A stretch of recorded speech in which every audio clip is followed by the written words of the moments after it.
India's Akshay Dongre joins us for more on this. Well, Akshay, out of the first all-party delegation to leave for the four-nation tour of UAE and West African countries today, how important is this diplomatic mission in showing India's determination to fight terrorism, especially in light of Operation Sindoor? Well, we have already demonstrated most of it, Lipakshi. It's just now that we have to convey to the world that what exactly have we done, why have we done it, and how it's not just a fight of India. India is fighting for. It's fight for the world. It's global terrorism is a menace to the world. It's not just India that is getting impacted with Pakistan-based terrorism. We have seen countries such as even the USA was directly impacted with the kind of terror hubs that are operating from Pakistan, both at the eastern as well as the western borders. Now, the borders with Afghanistan also have breeding ground for terrorists to attack in Afghanistan, to blackmail the Western nations as far as their operations in the West Asian region is concerned. To also the eastern side, obviously, you have India, you have the state of Jammu and Kashmir. You also have Pakistan occupied Jammu and Kashmir, where these terrorists have been breeding for far too long, and the world failed to act for it. India is taking that responsibility. India has taken that burden to fight against global terrorism, because if left unchecked, it can mean a menace not only to the region but to the world. That is the message that the all-party delegations are also carrying as far as the fight against terrorism is concerned. But the second thing also is to counter the Pakistani propaganda. One thing that you would have to give credit to the ISPR and Pakistani agencies is that they can peddle a lot of fake news, fake narrative, and to garner sympathies in global community. That has been their forte.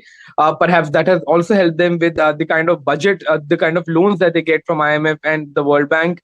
But India has decided to put a full stop to it, to expose this propaganda, not by speaking inside the country, but going ahead and telling it to the world. Also, Akshay, India's Foreign Secretary Vikram Misri yesterday briefed the MPs, and the message is strong: one mission, one message, one Bharat. Considering that many of the target countries are current or former members of the UN Security Council, what makes India's decision to send 7 delegations to 33 nations especially meaningful in this context? Well, it's meaningful in every context. As you see, the United Nations Security Council ultimately takes decisions on a lot of world issues. We are talking about permanent as well as the non-permanent members, and the members who are going to be the next chair as non-permanent members of the UNSC starting from 2026. So it's a planning that has been done, which has included all of the aspects, and it is done to ensure that the world gets the message of India's action against terrorism. As far as the messaging is concerned, that's also quite clear.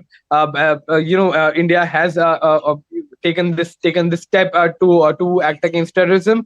After the dastardly Pahalgam attack, we have to tell the world, because it has been observed that Pakistan has been trying to go to the world stage, carrying this sob story, and that has to be countered by the Indian efforts as well. So it's very meaningful. You have rightly asked this question. It's very meaningful because the world has to be aware. The decision-making bodies have to be aware of what is happening in the world, how India is reacting, and why is India reacting. It's not an aggressive act. It's not an offensive act. It's quite a defensive act. It's a retaliatory response that India has given, and it will continue to give if these terror hubs remain unchecked. So it's not just up to India, but the world will also have to take responsibility as far as strengthening India as far as this fight against terror is concerned, instead of aiding Pakistan, which is in all certainty going to use anything that it gets in form of help to aid only terrorism.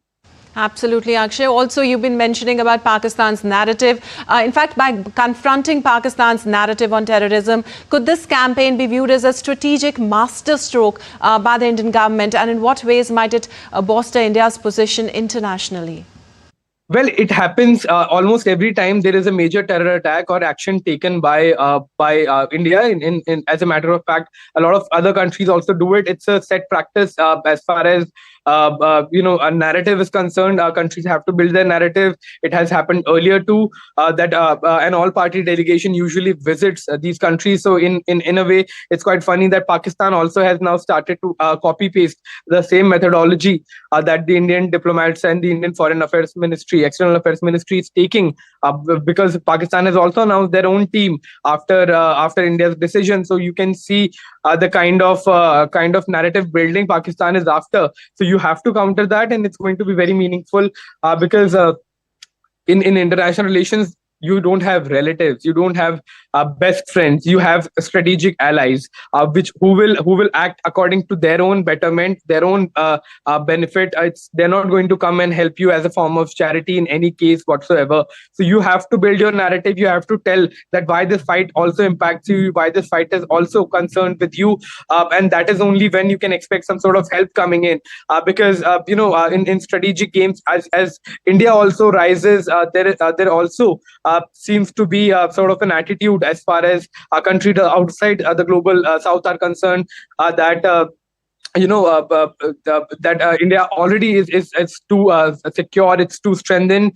There has been sort of a narrative building by Pakistan that it is the country that is being acted against, and has been trying to shift the whole thing. But that has to be countered, and that is the meaning of this whole all-party delegation. Absolutely. Thank you so much, Akshay, for all those insights and details.